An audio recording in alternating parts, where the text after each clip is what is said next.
বর্তমান দেশের পরিস্থিতিটা আসলে আগের মতো না।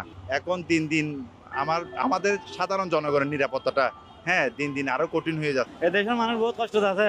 যদি মানুষের ভালোবাসতে হয় এক নিতে হয় মরু বিয়া যত ভাবে বিয়া হাজ গরম মরু বাংলা যদি লকা করতে হয় বিয়া তো হাজ গরম মরিব। মানে হয়তো সেভ আছে বা সেভে নেই, অনেকে বলে যে আগে সরকার ভালো ছিল, অনেকে বলে যে এই সরকার ভালো। এখন আমরা কোথায় যাবো সেটা নিয়ে হচ্ছে মোস্ট এখন ইম্পর্টেন্ট কথা। এটা হঠাৎ এরকম কেন, এরকম অনিশ্চয়তা কেন, কি কারণ অনিশ্চয়তাটা আপনি ভুগছেন বা সাধারণ মানুষ ভুগছে? নির্দিষ্ট কোনো কারণ আছে কি? নির্দিষ্ট কোনো কারণ ব্যাখ্যা করলে তো এটা অনেক হয়ে যায়।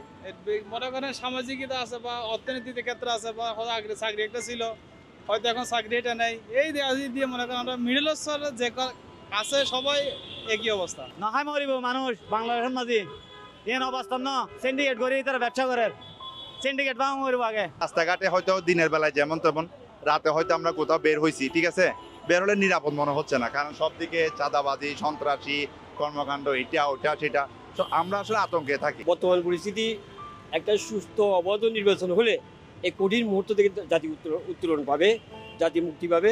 যদি নির্বাচন না হয় তাহলে এইভাবে যদি অব্যাহত থাকে তাহলে ফেসিবাদ, জালিম, খুনি, হাসিনার দোসররা একটা ইস্যু দিয়ে জাতিকে বিভ্রান্তি করবে, বিভিন্ন অশান্তি মব সৃষ্টি করে দেশের অরাজকতার সৃষ্টি করবে। কত সেনজালা রিক্সাওয়ালা ট্রাফিকের তিনি চাঁদাবাজি নিতে আছে, চাঁদাবাজি না দেওয়ার কারণে তাদেরকে হত্যা করতেছে। এখন যেখানে সেখানে চাঁদাবাজি মামলা বিশৃঙ্খলা শুরু হয়ে গেছে। রাস্তাঘাটে প্রশাসনের সামনেও একটা মানুষকে যদি হত্যা করে প্রশাসনও সেখানে যেতে পারতেছে না।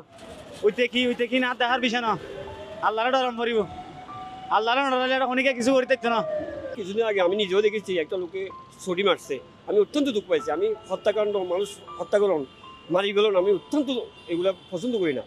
এই জন্য প্রশাসন আসলে মোটামুটি কাজ করতেছে, কিন্তু ওদের নলেজে যদি আসে ওরা মোটামুটি তাৎক্ষণিকভাবে পদক্ষেপ নেই। ওদের অনবসরে কিন্তু যেগুলো হচ্ছে কিন্তু প্রশাসন বর্তমানে ভালোভাবে কাজ করতেছে আমার দৃষ্টিতে। অনেক জায়গায় দেখতেছি যে আসলে কি জানেন, এই ওইখানে হচ্ছে চাঁদাবাজি হচ্ছে, এটা হচ্ছে আসলে পুলিশ প্রশাসন তো চুপ, ওরা তো কিছু বলে না, ওরা তো চুপ হয়ে থাকতেছে। তো ওরা পদক্ষেপটা নিচ্ছে না। সেই দিন আমি একটা দেখলাম যে একটা চিন্তা করে নিয়ে যাচ্ছে, পাবলিক তাকে করতেছে, হেল্প করতেছে, কিন্তু পুলিশ প্রশাসন করতেছে না। প্রশাসন দাঁড়িয়ে আছে, নিশ্চুপ দাঁড়িয়ে আছে। তো এরকম দেশের পরিস্থিতি আসলে আগের মতো না, আসলে আরো খারাপ হয়ে যাচ্ছে দিনকে দিন।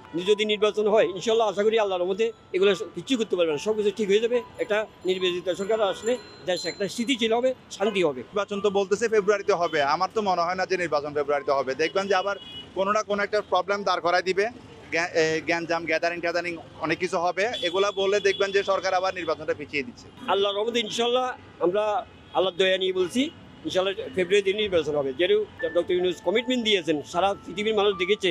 সুতরাং এটা বিশেষ নাম মানেই তো সরে আবার আরেকটা করি, আবার চক্রান্ত করি দেশে আসবে, আবার ক্ষতি করবে।